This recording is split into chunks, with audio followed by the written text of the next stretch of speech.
제가 마음에 관한 말씀을 몇 주째 계속 드리는 이유는 이 마음의 상태가 어떠하냐 하는 것이 한 사람의 인생에 너무 큰 영향을 미치기 때문입니다. 그리고 마음이 건강한 것이 얼마나 그 사람의 삶을 밝게 하고 또 다른 사람들에게도 선한 영향을 미치는지와 동시에 마음이 병들면 그 사람의 삶이 얼마나 어둡고 또 다른 사람의 삶에도 어둠을 뿌리는지를 깊이 인식해서 우리 모두가 건강한 마음 갖기를 사모하고, 그래서 병든 마음이 있다면 그 마음을 고쳐서 건강한 마음을 갖도록 하기 위함입니다. 그리고 마음이라는 영역에도 건강과 병듦이라는 것이 존재한다는 것을 먼저 환기시키고, 또 내 마음이 건강한지 아니면 병이 들었는지를 스스로 인식할 수 있도록 돕기 위함입니다. 이번 주가 3주째니까 용기 있게 자신의 마음이 어떠한지에 대해서 한번 직면해 보시기를 바랍니다. 그리고 마음이 새로워지고 바뀌는 자리에 여러분 모두가 서게 되시기를 바랍니다. 성령님께서 역사하셔서 다음 주까지 이어지는 마음에 관한 말씀을 통해 자신의 마음을 정직하게 보고 또 내가 볼 수 없는 나의 모습을 다른 사람이 나에게 말해줄 때 마음을 열고 받아들임으로 마음이 고쳐지는 은혜를 입게 되시기를 바랍니다. 주님께서 우리 모두에게 은혜를 주실 것입니다. 본문을 다시 한번 읽어봅니다. 누가복음 11장 33절에서 36절 말씀입니다. 읽겠습니다. 시작. 누구든지 등불을 켜서 속에나 말 아래에 두지 아니하고 등경 위에 두나니 이는 들어가는 자로 그 빛을 보게 하려 함이라. 내 몸의 등불은 눈이라. 내 눈이 성하면 온몸이 밝을 것이요 만일 나쁘면 내 몸도 어두우리라. 그러므로 내 속에 있는 빛이 어둡지 아니한가 보라. 내 온몸이 밝아 조금도 어두운 데가 없으면 등불의 빛이 너를 비출 때와 같이 온전히 밝으리라 하시니라. 어둠을 밝히는 빛이 사람들로 하여금 사물을 밝히 보게 하는 것처럼 우리 몸에서 그렇게 빛의 역할을 하는 눈을 우리 모두가 갖고 있는데 그 눈은 바로 마음입니다. 마음이 건강하면 온 몸이 밝아지고 마음이 병들면 온몸이 어두워지기 때문에 예수님께서 말씀하십니다. 내 속에 있는 빛이 어둡지 않은지를 살펴보라고 말씀하십니다. 내 속에 있는 마음이 성한지를 계속 돌아보시기를 바랍니다. 오늘은 우리의 마음이 병이 드는 이유에 대해서 말씀을 상고할 것인데 그 말씀을 드리기 전에 도대체 마음이 무엇인지를 잠깐 생각해 보려고 합니다. 마음 먹은 대로 되지요. 근데 마음 먹은 대로 안 돼요. 이 마음이 뭡니까? 어떨 때는 마음 먹은 대로 돼요. 근데 어떨 때는 마음 먹은 대로 안 돼요. 마음이 뭘까? 마음은 어디에 있는 걸까? 마음은 도대체 어떻게 생긴 걸까? 이 모든 질문들은 대답하기가 매우 어렵습니다. 왜냐하면 한두 마디로 정의할 수가 없어요. 너무 복잡합니다. 왜냐하면 마음은 육체처럼 형상을 갖고 있지 않아서 만질 수는 없어요. 확인할 수도 없습니다. 그런데 분명히 마음은 존재하고 있습니다. 마음이 뭘까? 마음이라는 단어의 사전적인 정의는 이렇습니다. 성경에서 마음으로 번역된 카르디아라는 말은 한 800번 정도 나옵니다. 하트로 번역된 카르디아의 고전 헬라어 문헌의 용법을 보면 첫째로 카르디아는 명사인데요. 생리학적으로 사람이나 짐승의 신체의 중심 기관을 마음이라고 합니다. 두 번째는 비유적으로 도덕적, 지적, 생명의 자리로서의 마음을 의미하는데 이런 겁니다. 감정과 열정이 나오는 자리, 그 다음에 생각이나 상상력이 나오는 자리, 그 다음에 의지와 결심을 하게 되는 자리. 예. 마음은 이런 거예요. 신체의 중심 기관입니다. 여기에서 감정도 나오고 열정도 나와요. 분노, 용기, 기쁨, 슬픔, 사랑 다 나온단 말이에요.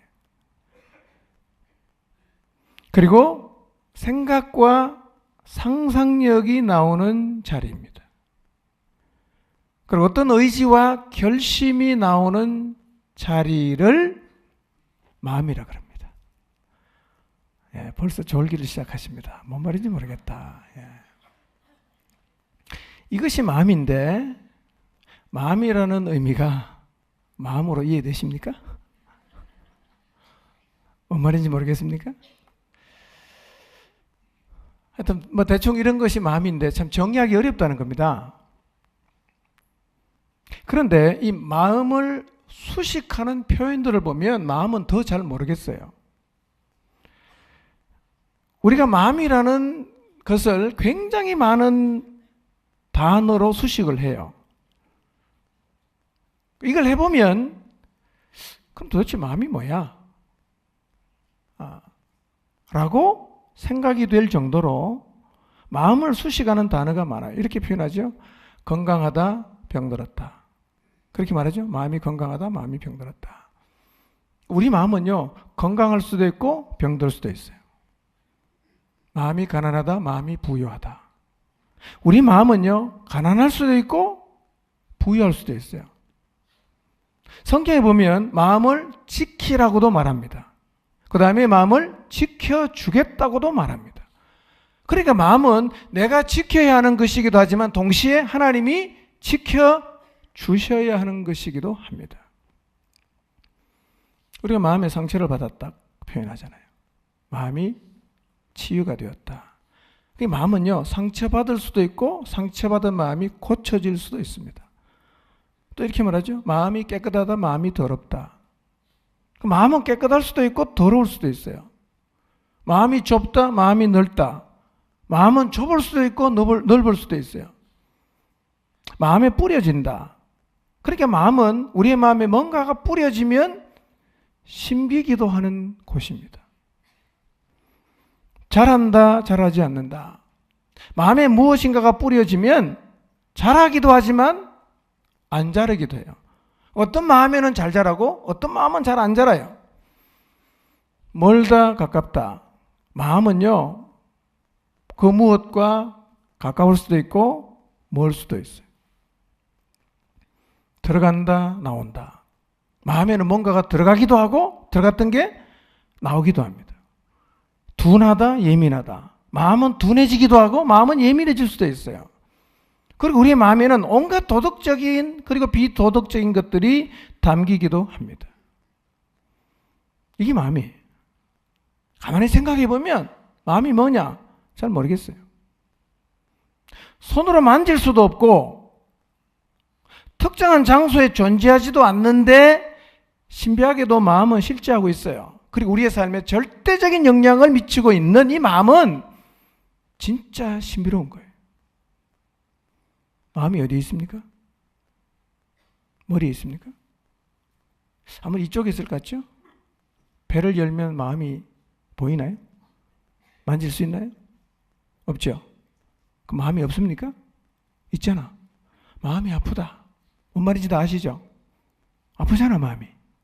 마음이 기쁘다. 기쁘잖아요.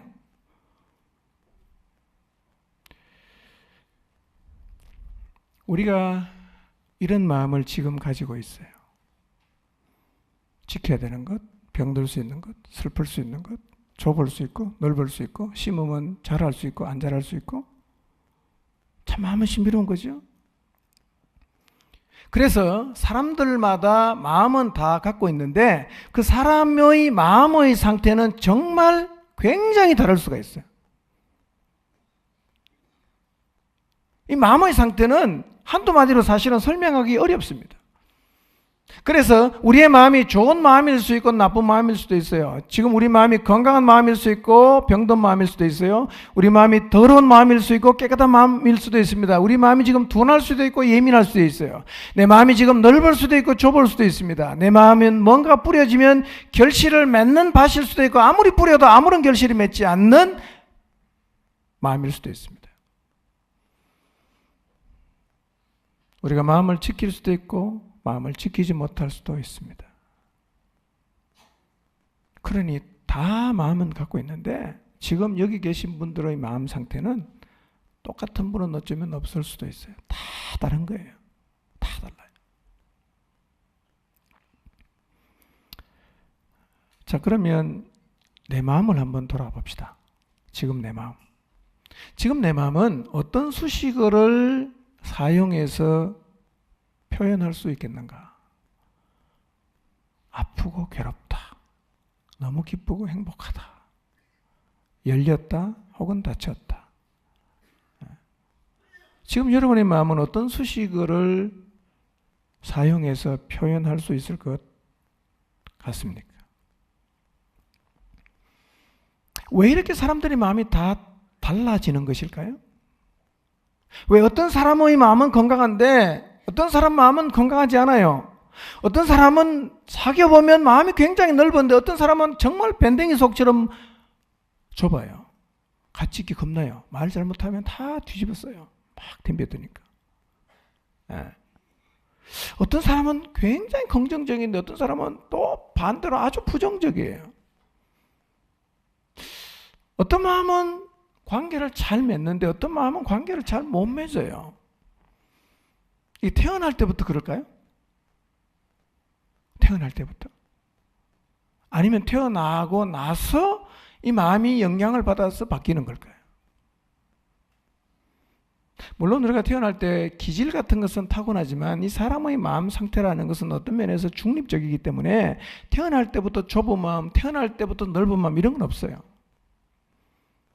그러면 도대체 우리의 마음을 병들게 하고 우리의 마음을 건강하게 만드는 요인이 도대체 어디에 있는 것일까요? 왜 내 마음은 병드는 걸까요? 왜 저 사람 마음은 계속 건강한 것일까요?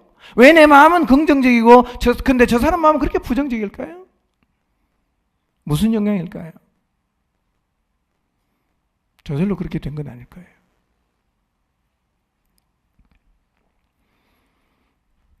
그래서 후천적으로 우리의 마음의 상태에 영향을 주는 것이 있어요.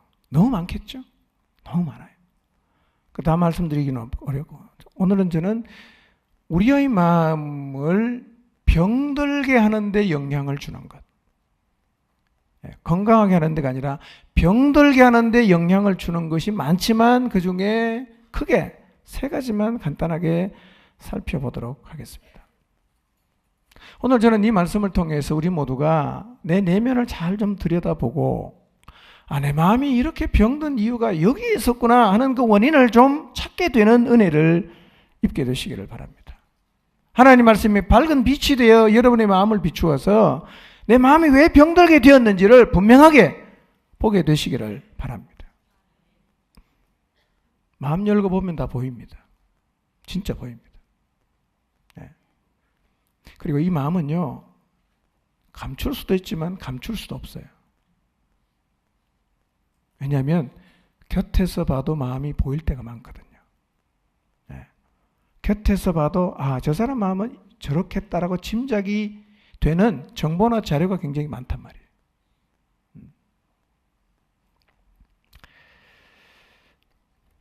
첫 번째, 우리 마음을 병들고 왜곡되게 하는 이유는 가정의 영향입니다. 가정의 영향. 우리 마음이 형성되는데 가장 큰 영향을 주는 것이 있다면 두말할 것 없이 그것은 내가 태어나서 자란 가정입니다.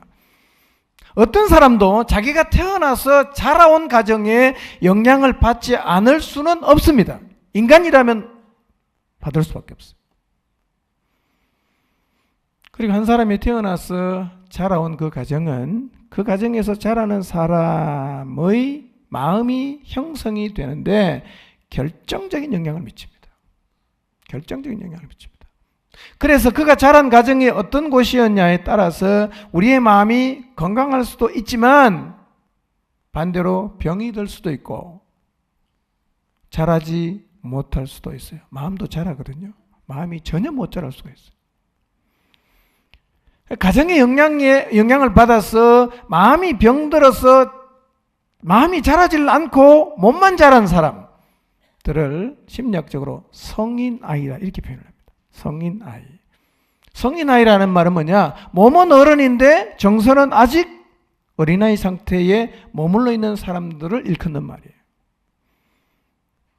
어른이에요. 근데 하는 걸 보면 애하고 똑같아요. 애하고 싸웁니다. 잘 삐지고. 어른인데. 남자인데. 신기하죠? 마음이 안 자라서 그런 거예요. 마음이 안 자라서. 어른이고 남자인데요. 돈 많은 쓰는 걸 발발발 떠는 사람이 있어요.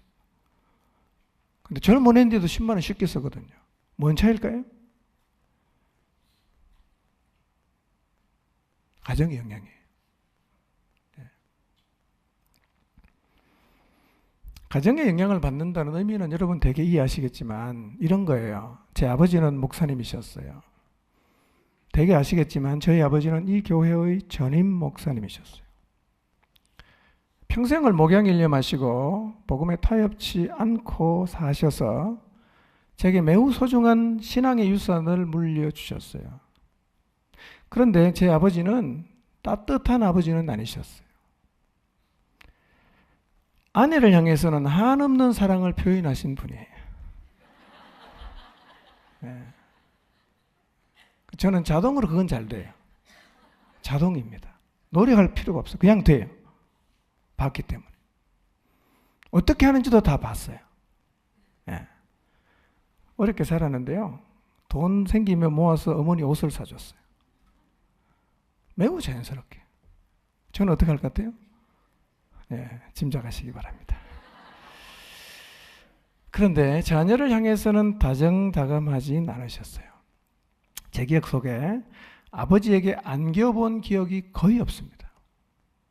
손잡고 악수한 것도 제가 목회를 하고 나서 예배 끝나고 나갈 때 악수한 게 처음이었는데 근데 악수를 하면 굉장히 어색했어요.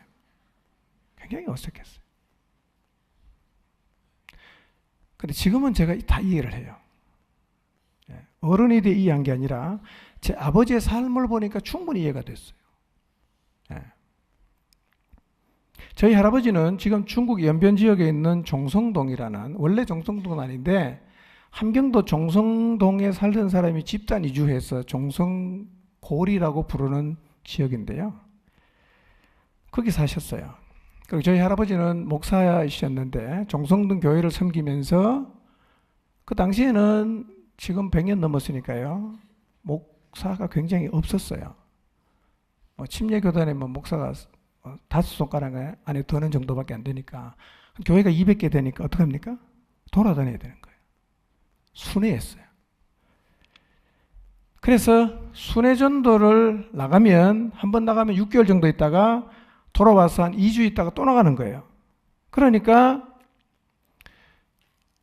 아버지 부재죠. 아버지를 같이 지낸 기억이 거의 없어요. 그런데 1932년경에 저희 할아버지가 순회전도 갔다가 잠깐 들어온 그때 정확하게 누군지는 잘 모르는데 마적단이라고 하는 사람들에 의해서 순교를 당하셨어요. 근데 저희 아버지는 할아버지의 막내로 태어났어요. 그리고 순교를 당하기 전에도 늘 순회전도 나가 계시다 보니까 1년에 아버지랑 같이 있을 수 있는 시간이 거의 없었어요. 그러니까 아버지와의 관계성이 거의 없는 상태, 거의 부재 상태로 사셨어요. 그리고 할아버지가 순교 당하신 후에 제 아버지는 아주 무서운, 제 아버지가 이렇게 표현해요. 호랑이 같다 그랬어요. 호랑이 같은 형님네 집에서 부모님의 사랑을 거의 못 받은 채로 어린 시절을 보냈어요. 그러다 보니까 아버지 노릇을 어떻게 해야 되는지에 대한 그림이 없는 거예요. 사랑을 어떻게 하는지를 본 적이 없으니까 안 되는 거예요, 이게. 예. 나중에 제가 이해하게 됐어요. 그런데 이해하는 것하고 별도로 이해는 하지만 영향은 제가 받았어요. 이해는 하는데 받았어요. 그래서 저도 자녀를 향한 사랑의 표현이 굉장히 서툴러요. 그래서 자녀와 스킨십 하는 게 어색했어요. 어느 날 제가 깜짝 놀란 건요, 이 교회 문 밖에 나서는 내 아들하고 손을 잡는데 왜 그렇게 어색한지요. 내가 아버지 손을 잡았을 때랑 느낌이 똑같은 거예요. 예.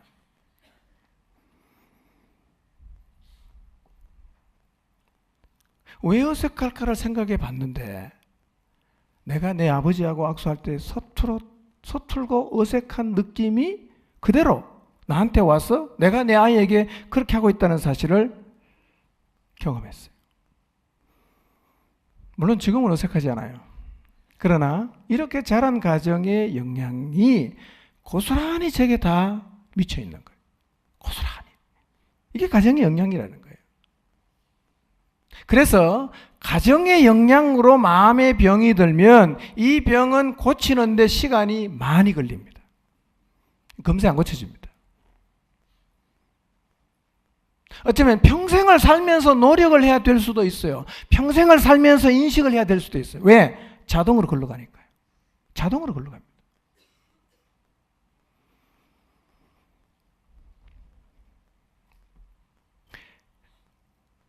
왜 이런 이유로 마음이 병이 들면 고쳐지는데 시간이 많이 걸리느냐면, 가정에서 많은 시간 반복해서 영향을 받잖아요. 반복해서 영향을 받으면서 병든 마음으로 사는 것이 몸에 완전히 배여서 이게 너무 자연스러워졌어요. 이렇게 되다 보니까 자기 마음이 병들었다, 왜곡이 되었다는 사실을 인식을 못합니다. 왜? 그게 당연한 거니까. 뭐 늘 그렇게 살았으니까. 하나도 이상하지 않는 거예요. 자기는. 남들이 보면 힘든 거예요.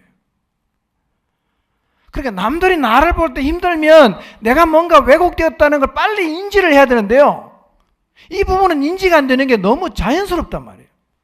그러니까 나도 잘 못 느껴요. 그럼 오래 가는 거예요.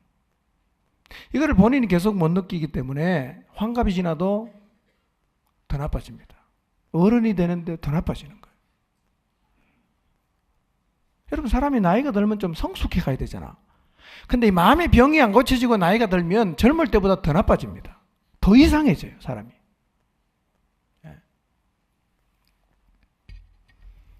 인식을 못하니까 인정을 안 하죠. 인정을 안 하니까 고치는 자리에 안 나가죠. 그러니까 왜곡된 삶의 모습이 계속해서 나타나는 거예요. 혹시 자라온 가정의 환경 때문에 내 마음이 병들지는 않았는지를 한번 돌아보시기를 바랍니다. 예. 난 사람과 소통이 잘 안 된다. 관계를 맺는데 어떻게 하면 관계를 깊이 맺는지를 난 전혀 모르겠다. 그래서 누구랑 만나서 관계를 깊이 맺으려고 해도 이게 안 된다. 왜 내 눈에는 매사가 그렇게 부정적으로 보이는지 모르겠다. 나는 자꾸 내 인생을 생각하면 어둡고 우울하다.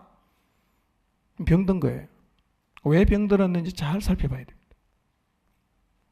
이게 안 고쳐지면 내 인생이 어두워지고, 이게 안 고쳐지면 내만 어두운 게 아니라 내 주변에 있는 모든 사람을 어둡게 만들어요.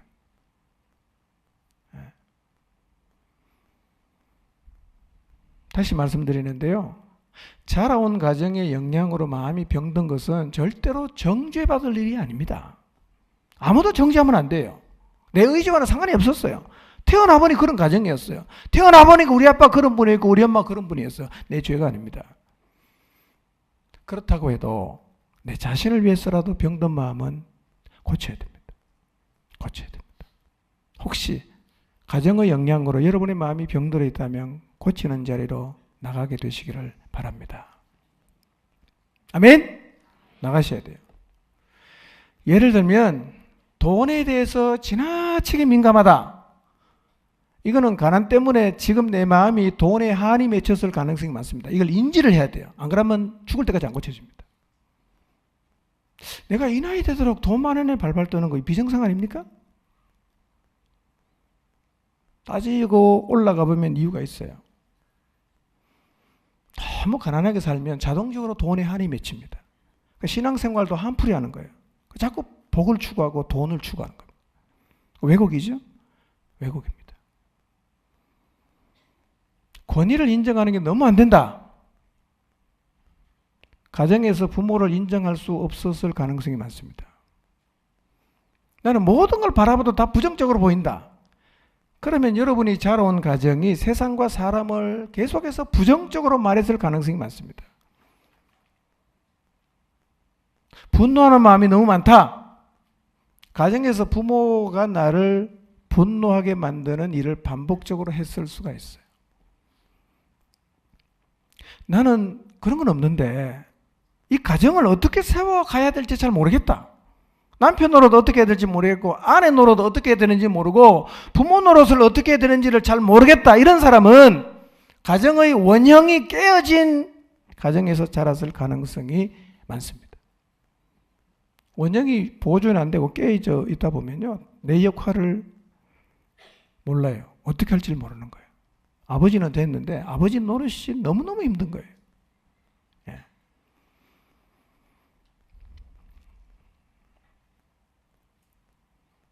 그래서 내가 자란 가정이 내 마음을 어떻게 병들게 했을지를 한번 생각해 보시기를 바랍니다.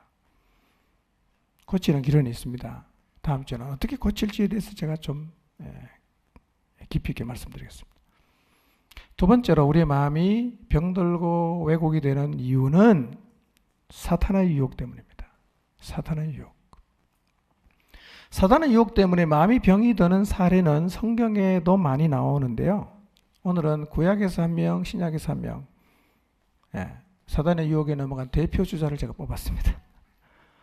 구약에서는 하와, 여자니까 신약에 남자를 해야 되겠죠? 가룟 유다. 하와 이야기는 지난주에도 살폈지만 선악과의 열매에 대해서는 아담과 하와에게 하나님이 말씀하심이 분명히 있었어요. 그게 뭐냐? 저 과실은 먹으면 반드시 죽는다.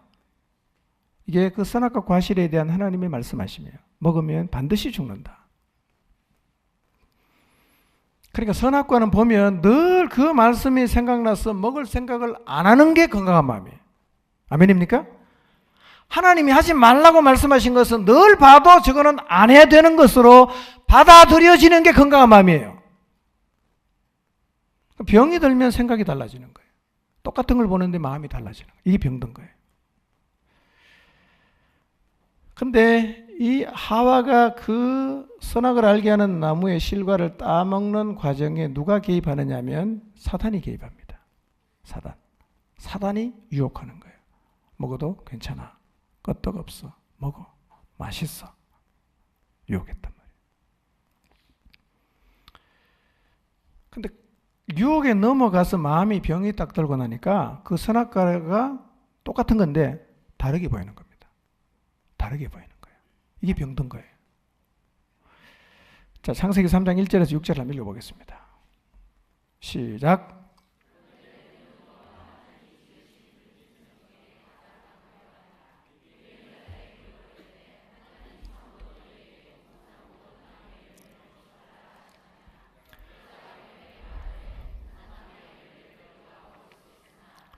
동산 중앙에 있는 나무의 열매는 하나님의 말씀에 너희는 먹지도 말고 만지지도 말라 너희가 죽을까 하노라 하셨느니라. 뱀이 여자에게 이르되 너희가 결코 죽지 아니하리라. 너희가 그것을 먹는 날에는 너희 눈이 밝아져 하나님과 같이 되어 선악을 알 줄 하나님이 아심이니라. 여자가 그 나무를 본즉 먹음직도 하고 보암직도 하고 지혜롭게 할 만큼 탐스럽기도 한 나무인지라. 여자가 그 열매를 따먹고 자기와 함께 있는 남편에게도 주매 그도 먹은지라. 사단의 유혹에 넘어가고 나니까 그 나무를 쳐다보면 반드시 죽는다. 이렇게 보여야 되는데 완전히 다르게 보인 거예요. 그리고 내가 지금까지 속았구나. 그런 생각이 하와의 마음속에 자리를 잡기 시작했단 말이에요. 혹시 여러분 제 설교를 듣고 열심히 순종하며 가다가 어느 순간 돌아보니까 내가 속았구나 라는 생각이 들 때가 있습니까? 그때가 병든 때예요. 예. 너무 제가 자신 있게 말하는 것 같지만 저는 사실은 성경 말씀을 여러분에게 얘기했는데 그 얘기를 잘 듣고 따라가다가 어느 순간 속았다는 생각이 드는 것은 여러분의 마음이 병이 들어서 시각이 바뀐 거예요. 목자한테 속았구나. 병들어서 그렇습니다.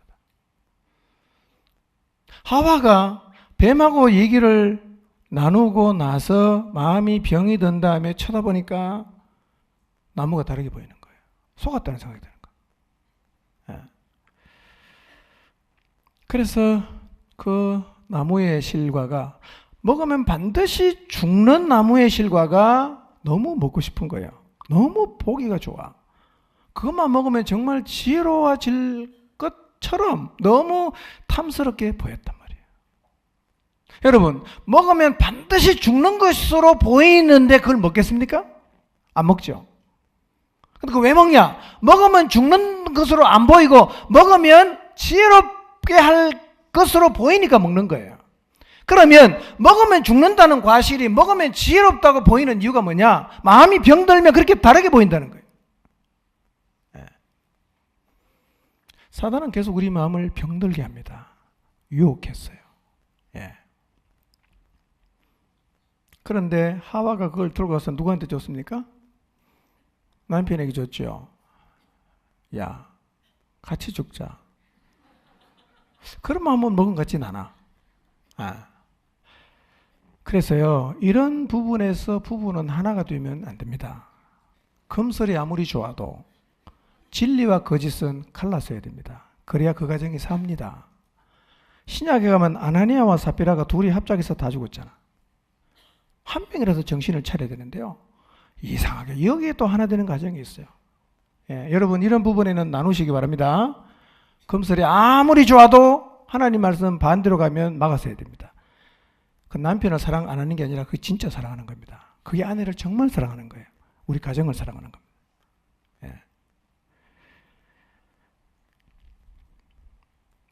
이 선악과의 사건은 사람의 마음이 사단의 유혹으로 병이 드는 과정을 우리에게 극명하게 보여주는 사례입니다. 이런 오늘 우리들의 삶에서도 자주 재현될 수 있습니다. 근데 우리가 왜 사단의 유혹에 빠질까요? 왜 사단의 유혹에 빠질까요? 우리 정신이 멀쩡할 때는 다 그놈이 나쁜 놈이고 그 유혹에 넘어가면 큰일 난다고 다 입으로 말하는데 넘어가요. 왜 나쁜 놈이라고 하는데 그 나쁜 놈을 따라갈까요, 우리가요? 이유가 있어요. 그 유혹이 너무 달콤하단 말이에요. 성경은 이렇게 말해요. 야고보서 1장 14절입니다. 시작.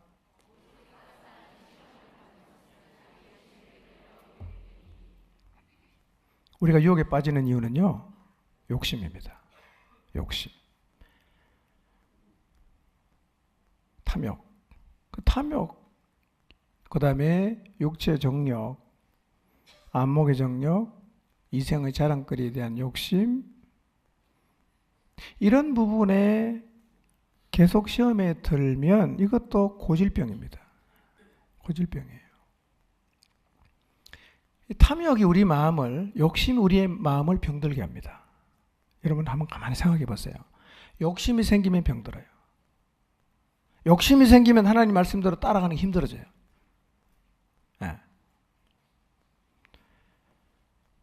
그래서 욕심에 사로잡혀 갖고 하나님 말씀을 거부하는 상태를 우리는 이렇게 말하잖아요. 시험 들었구나. 이렇게 말하죠. 시험 들었구나. 그러니까 시험 들었다는 말은 다르게 말하면 뭡니까? 마음이 병들었다는 얘기예요. 근데 주로 뭐 때문에 병듭니까? 욕심 때문에. 욕심. 그 돈에 욕심이 많은 사람 늘 헌금 때문에 시험 든단 말이에요. 욕심 때문에. 자, 가룟 유다를 보겠습니다. 요한복음 13장 2절입니다. 읽습니다. 시작.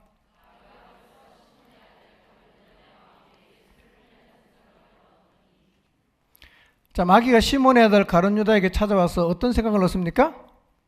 예수님을 팔아먹으라는 생각을 넣었어요. 유다는 마귀의 생각을 어떻게 합니까? 받아들입니다. 마음이 병들었어요. 그래서 예수님을 팔게 돼요. 씻을 수 없는 죄를 짓게 됩니다. 그래서 사실은요, 중요한 게 뭐냐면 영적으로 깨어 있는 거예요. 영적으로 깨어 있지 않으면 사단의 유혹에 넘어가기가 매우 쉬운 게, 왜냐하면 우리의 마음 저 밑에는 기본적인 욕심, 욕망이 있단 말이에요. 그걸 계속 부추기면요, 깨어 있지 않으면 넘어가 버리는 거예요. 다 알고서 넘어갑니다. 이러면 안 되는데 하면서 넘어간단 말이에요. 마귀는 지금도 우는 사자처럼 두루 다니면서, 두루 다닌다는 말은 안 가는 데가 없이 다 간다는 말이에요. 다 돌아다닙니다. 그럼 뭘 찾고 있습니까? 삼킬 자를 찾고 있어요. 잡아먹을 대상을 찾고 있다. 예. 그 마귀가 이렇게 계속 설치고 다니기 때문에요, 누가 제일 잘 넘어가느냐면 상태가 좋지 않은 사람이 잘 넘어갑니다. 특히 영적으로 무장해제된 사람들은 노략의 대상 1호입니다. 이런 사람은 굉장히 요리하기 쉬워요. 조금만 부추기면 다 넘어갑니다. 예. 여러분, 이거는 뭐가 같았냐면요, 우리 몸의 컨디션이 안 좋으면 병이 잘 걸리잖아요. 감기나 몸살이나, 또 몸 상태가 안 좋을 때 음식을 급하게 먹으면 체하지 않습니까? 그러니까 영적으로도 컨디션이 안 좋으면 우리 마음이 쉽게 병들어요. 영적인 상태가 안 좋으면 하나님 말씀대로 사는 게 자꾸 힘겹게 느껴지고, 좀 적당히 했으면 하는 마음이 생기는데, 이때 바로 사단이 와서 유혹하면 우리도 가룟 유다나 하와처럼 하나님 말씀을 거부하는 자리에 서기가 매우 쉬워지는 거예요. 사실은 중요한 게요, 영적인 컨디션을 유지하는 것도 매우 중요합니다. 영적 컨디션을 잘 유지해야 돼요. 근데 오늘날에는요, 영적 컨디션이 늘 안 좋은 상태로 지내는 사람들이 많기 때문에 은혜의 자리에 와서도 병들어요. 참 안타까운 건데요, 예배를 드리다가 남들이 은혜를 누리는 말씀 때문에 병이 드는 거예요. 함께 모여서 교제를 나누다가 다른 사람의 말이나 행동 때문에 마음이 병이 들어요.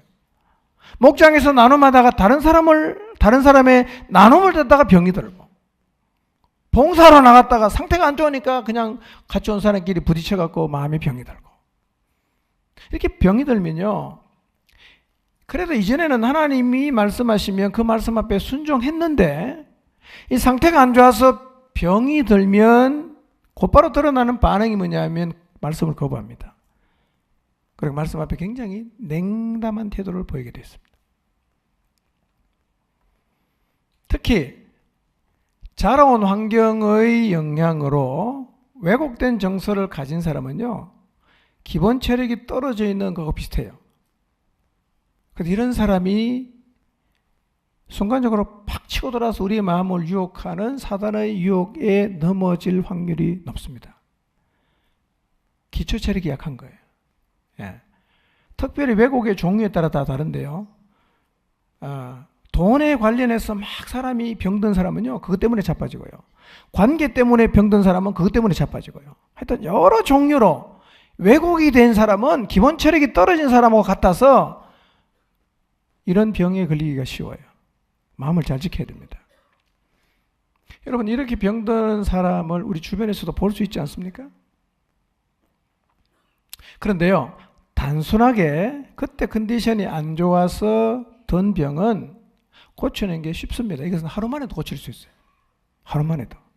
그런데 정서의 왜곡과 맞물려서 마음의 병이 드는 경우는 고치기도 어렵고 재발도 굉장히 많이 합니다.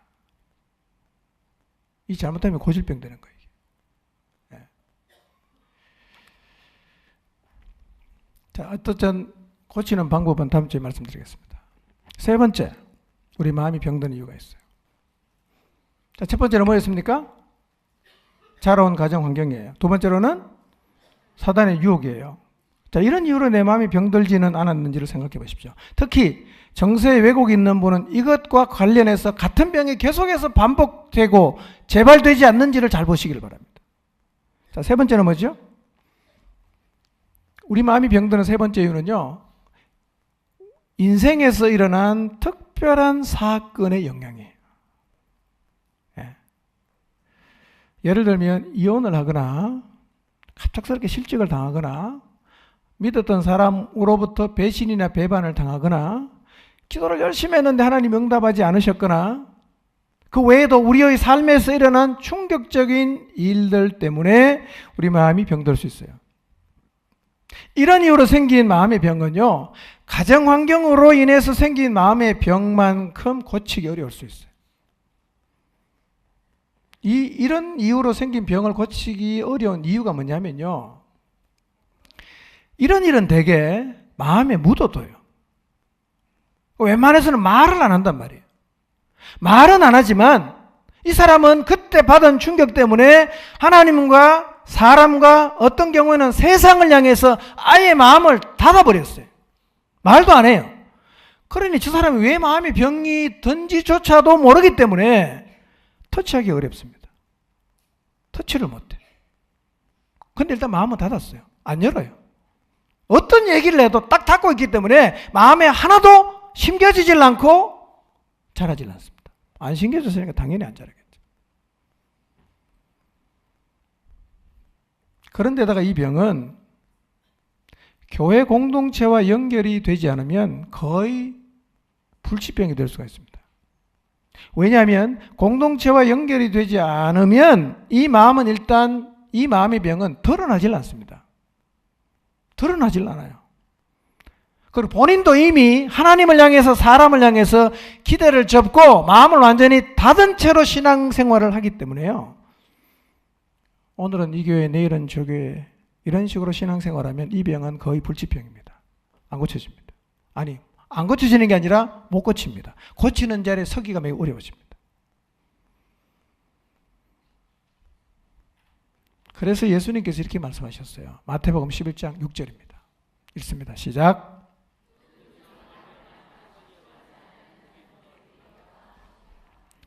이 말은 좀 이해하기 어렵지 않습니까? 우리가 예수님 때문에 실족할 이유가 있을까요? 예수님 때문에.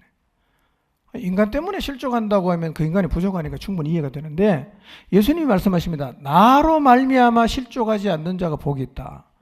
그럼 우리가 예수님 때문에 실족할 수 있다는 말입니까? 없다는 말입니까? 있다는 말이에요. 왜 실족할까요? 우리는 예수님이 하시는 일, 하나님이 하시는 일을 다 이해할 수가 없습니다. 그래서 우리는 주님이 행하시는 일을 이해할 수 없기 때문에 이해가 안 될 수 있어요. 그래서 우리가 실족할 수 있습니다. 그래서 주님이 하신 말씀이 나 때문에 실족하지 않는 자가 복이 있다는 거예요. 그럼 우리가 어떻게 예수님 때문에 실족 안 할 수 있을까요? 어느 회사 사장실 벽에 액자에 벽에 붙어있는 액자에 이런 글이 적혀 있었습니다. 첫째, 사장이 하는 일은 언제나 옳다. 둘째, 만약에 그렇지 않다고 생각이 드는 일이 생기면 첫째로 돌아가라. 우리는 여기 사장이라는 말 대신에 하나님이라는 말을 넣어서 우리의 마음에 깊이 새겨야 합니다. 같이 읽어보겠습니다. 첫째, 시작. 하나님이 하시는 일은 언제나 옳다. 둘째, 시작. 만약에 그렇지 않다고 생각이 드는 일이 생기면 첫째로 돌아가라. 꼭 이렇게 하시기 바랍니다. 하나님이 하시는 일은 언제나 옳습니다. 근데 때로는 내가 이해할 수가 없어. 지금으로서는 도저히 이해할 수가 없어. 그런 생각이 들면 어디로 돌아가라? 첫째로 돌아가라. 뭡니까? 하나님이 하시는 일은 언제나 옳은 거예요. 그래서 여러분 평생을 살면서 하나님 때문에, 예수님 때문에 시험 들지 않게 되시기를 바랍니다. 예수님 때문에 실족하지 않게 되시기를 바랍니다. 근데 모세도 이런 경험을 했어요. 하나님의 사람 모세도 한때 이런 이유로 마음에 병이 들었던 때가 있었어요. 모세 마음이 언제 어떤 이유로 병들었는지 함께 살펴보겠습니다. 출애굽기 2장 11절에서 15절입니다. 읽습니다. 시작.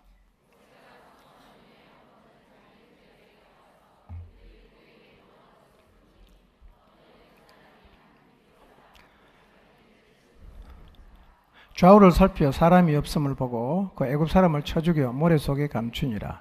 이튿날 다시 나가니 두 히브리 사람이 서로 싸우는지라.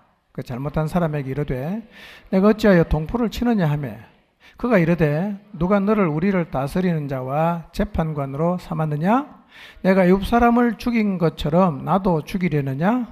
모세가 두려워하여 이르되 일이 탈로 되었도다. 바로가 이 일을 듣고 모세를 죽이고자 하여 찾는지라. 모세가 바로의 낯을 피하여 미디안 땅에 머물며 하루는 우물 곁에 앉았더라 그랬어요. 바로의 공주의 아들이었던 모세가 사실은 누구 아들입니까? 요게벳의 아들이었어요. 그런데 누나가 바로의 공주가 광줄이 담긴 모세를 건져냈을 때 가서 누구를 소개합니까? 유모를 소개하는데 그 유모가 누구였어요? 모세의 친엄마였어요. 그래서 모세는 어머니 요게벳의 손에서 양육을 받으면서 자기 자신이 히브리 민족이라는 정체를 갖게 되었습니다. 그런 정체를 가지고 자란 모세가 장성했을 때 한 번은 밖에 나가보니까 자기 동족이 너무 고되게 노동을 하는데 애굽 사람이 자기 동족 히브리 사람을 치는 거예요. 그래서 모세가 가서 그 애굽 사람을 죽여버렸습니다. 그때 모세가 어떤 마음으로 그 애굽 사람을 죽였는지를 사도행전에서는 이렇게 말하고 있어요. 자, 읽어보겠습니다. 사도행전 7장 23절에서 29절입니다. 읽습니다. 모세가 이렇게 생각해서 시작.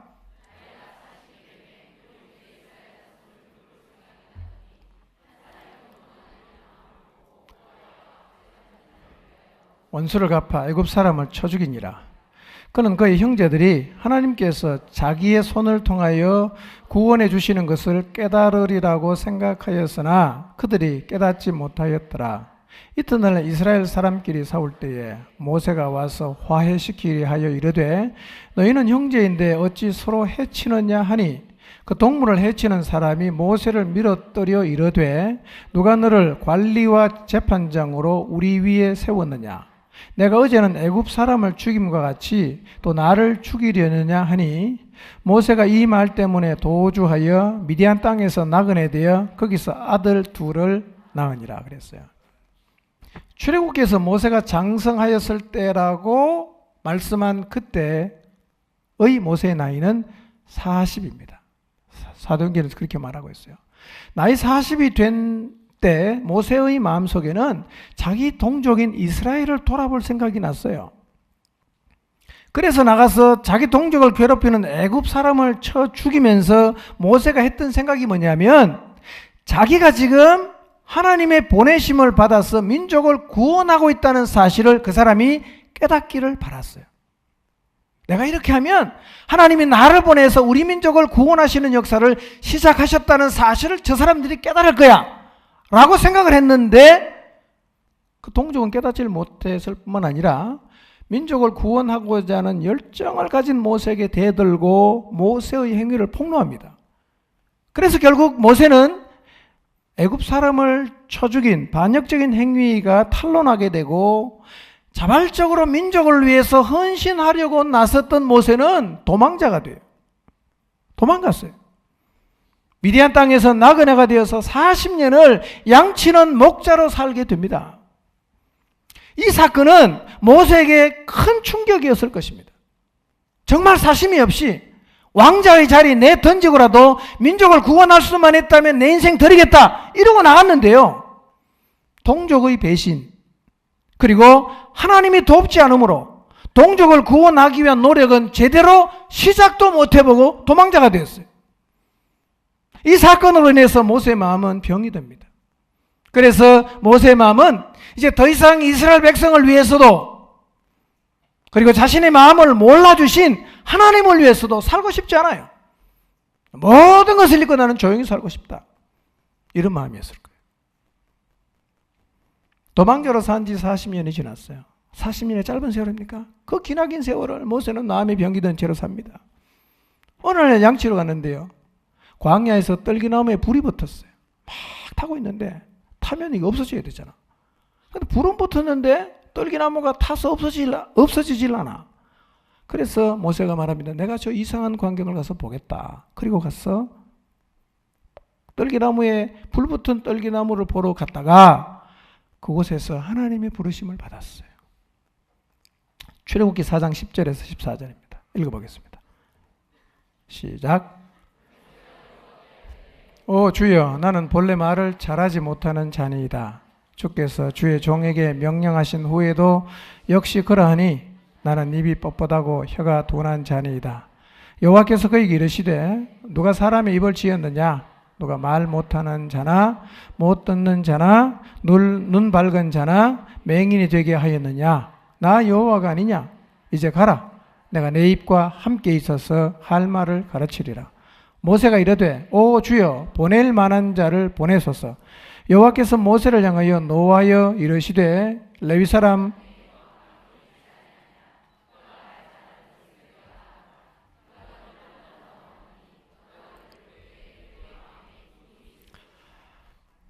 자, 40년이 지난 다음에 하나님께서 이스라엘 민족을 구원하기 위해서 모세를 불러요. 사명을 줍니다. 그리고 사명을 모세에게 주신 하나님 자신이 누구인지도 알려주시고 모세가 그 일을 감당할 수 있는 능력도 줬어요. 모세는 하나님으로부터 사명도 받고 그 사명을 감당할 능력도 받았지만 핑계를 대면서 나 못 가겠다고 말합니다. 하나님이 말씀하십니다. 말 못한다고 하니까 내가 네 입에 함께 있겠다라고 말씀해도 모세는 말합니다. 하나님 보낼 만한 자 보내세요. 저는 못 갑니다. 저는 모세의 이 태도가 물론 다른 측면도 있겠지만 40년 전에 겪은 그 일로 마음이 병든 결과라고 생각합니다. 모세의 마음이 이런 게 있는 거예요. 하나님 저 못합니다. 지난번에 제가 하나님을 위해서 모든 것을 걸고 나갔을 때 하나님 안 도와줬잖아요. 이번에도 나 불러놓고 또 안 도와줄지 어떻게 합니까? 그러니 하나님 저는 안 하고 싶습니다. 이제 하나님 마음에 드는 다른 사람 통해서 하십시오. 저는 안 하겠습니다. 라고 지금 하나님에게 항변하고 있는 것입니다. 물론 모세는 이 과정에서 하나님을 깊이 만남으로 그 마음의 병이 치유가 되어서 다시 하나님을 위해서 자신의 삶을 드리는 자리로 나갔지만 40년 전에 있었던 그 일로 인해서 모세는 하나님을 향해서 마음을 닫고 있었던 것입니다. 오늘날 이런 이유로 마음의 병이 든 사람이 꽤 많습니다. 하나님을 위해서 열심히 살았는데 정말 내 인생을 들여서 하나님을 위해서 살았어요. 근데 하나님이 내 자녀를 안 지켜줬어요. 너무 충격이에요. 정말 절박하게 부모님의 병을 고쳐주시기를 기도했는데 하나님이 안 들어주고 부모님이 돌아가셨어요. 너무 충격입니다. 정말 간절하게 하나님의 도우심을 구하며 나갔는데 결정적인 순간에 하나님이 안 도와줬어요. 내가 원하는 일을 못 이루었어요. 그리고 정말 순수하게 하나님을 위해 사셨던 부모님의 삶을 보니까 너무 순탄치 않아. 저렇게 열심히 사시는 분 하나님이 안 도와주는데 그렇다면 하나님을 믿을 필요가 뭐가 있겠는가? 하나님을 향해서 마음을 닫는 거죠. 이것 외에도 하나님을 향한 다른 이유 때문에 혹은 사람을 향한 깊은 실망 때문에 우리의 마음이 병들었을 수 있습니다. 이 병은 오래 갈 수 있어요. 혹시 여러분 이런 이유로 여러분의 마음 한켠이 병들어 있다면 그걸 닫아서 혼자 묻고 가지 마시고 열어서 드러내시기를 바랍니다. 고백하고 나누십시오. 그러면 그 마음은 반드시 고쳐질 수가 있습니다. 실제로 자신의 과거에 일어났던 이런 충격적인 사건들 때문에 하나님과 사람을 향해 마음을 닫고 하나님도 거부하고 사람도 거부하고 교회를 거부하는 사람들이 꽤 있습니다. 물론 이런 이유로 아예 하나님을 떠난 사람도 있지만 하나님을 떠나진 않았지만 자기 마음속에 여전히 소화가 되지 않는 그 과거의 충격적인 일 때문에 하나님과 사람을 향해 아예 마음을 닫고 교회는 나오는데 관계도 맺지 않고 완전히 그 마음이 외딴 섬처럼 따로 떨어져 살아가는 사람이 있습니다. 이게 마음이 병든 거예요. 이게 병입니다. 이 병 안 고치면 우리 마음은 건강하게 회복될 수가 없습니다. 지나간 인생 가운데 혹시 이런 이유들 충격적이고 혹은 아무리 생각해봐도 이해가 되지 않아서 지금도 생각해보면 소화가 되지 않은 어떤 일, 왜 그때 하나님이 안 도와주셨는가? 그런 이유들 때문에 여러분의 마음이 하나님을 향해서 닫아버리고 병들어 있지 않는지를 한번 돌아보시기를 바랍니다.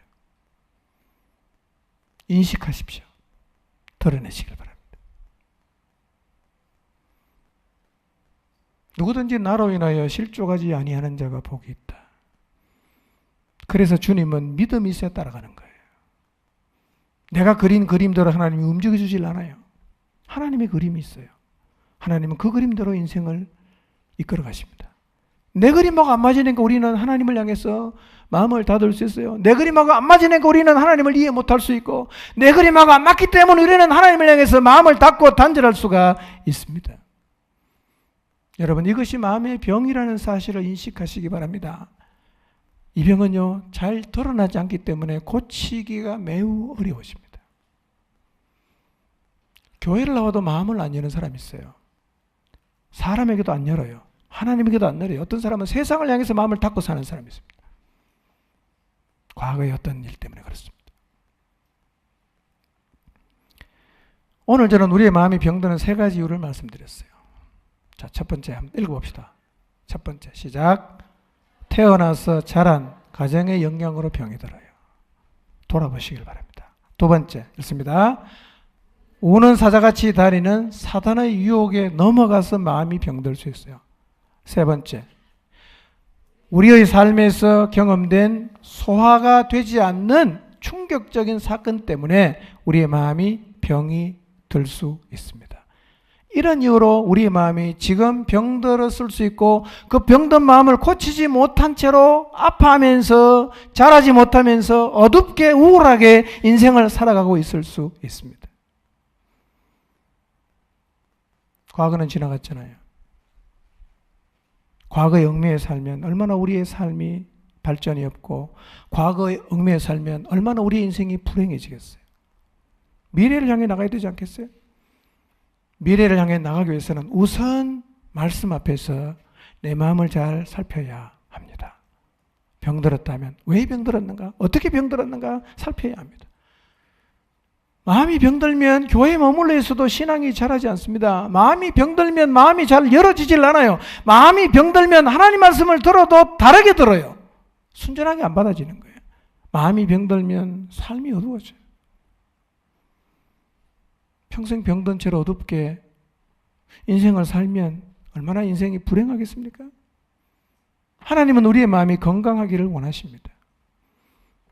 그래서 병든 마음은 고쳐야 됩니다. 마음의 병 고치기를 간절히 사모하시기를 바랍니다. 고치기를 사모하는 마음으로 말씀을 비답해 나가서 나를 보고 드러나는 병든 부분을 인정하고 적극적인 자세로 치료를 받아서 다시 여러분 모두의 마음이 건강을 되찾는 하나님의 은혜를 입게 되시기를 주님의 이름으로 축원합니다. 기도하겠습니다.